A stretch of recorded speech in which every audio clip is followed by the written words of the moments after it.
नमस्कार मित्रांनो, मी चाललो केरळला.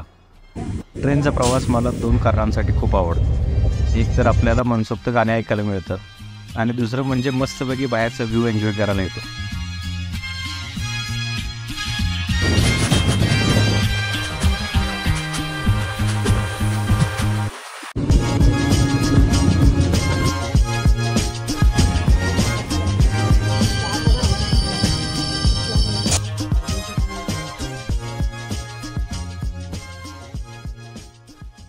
ट्रेनचा लांबलचक प्रवास करून आम्ही पोचलो कोचीमध्ये.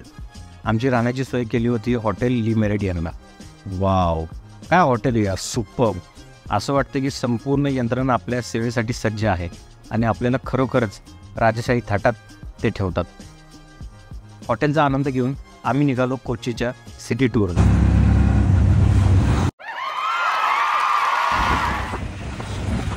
पहिल्यांदा आम्ही गेलो फोल्कलोर म्युझियमला. हे म्युझियम अतिशय उत्तम पद्धतीने मेंटेन केलं आणि या म्युझियममधले संपूर्ण कलेक्शन हे एका कोचीमध्ये राहणाऱ्या जॉर्ज थालियत या एका व्यक्तीचे आहे. अगदी प्राचीन काळातल्या सुद्धा वस्तू इथं आपल्याला बघायला मिळतात, जसे की 17व्या शतकातील छत्रपती शिवाजी महाराजांची मूर्ती आणि बरंच काही. कांतारा मूवीमधले हे सगळे मुखवटे बघून खूप मजा आली. यानंतर आम्ही गेलो फोर्ट कोचीला.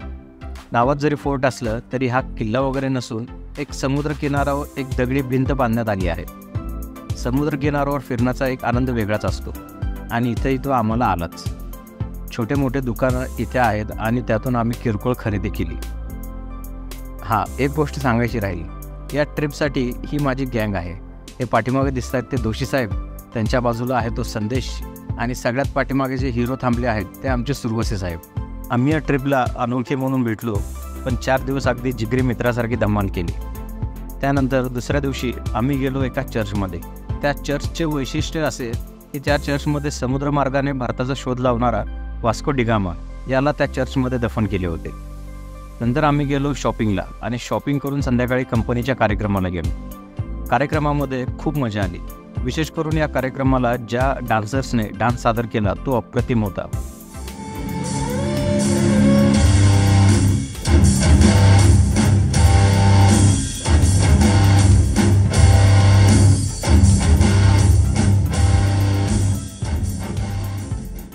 या कार्यक्रमामध्ये मला ट्रॉफी मिळाली. ट्रॉफी घेऊन खूप आनंद झाला, पण नंतर कार्यक्रम खूप बोर वाटायला लागला म्हणून कागदावर एक चित्र काढत बसलो.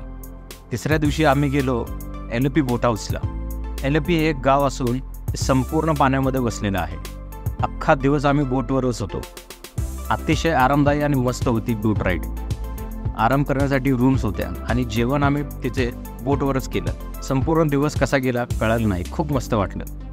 जे केरळबद्दल बोलतात गॉड्स ओन लँड, म्हणजे इथं नैसर्गिक संपत्ती भरभरून आहे, याची प्रचिती आम्हाला एलपी बोट हाऊसला आली.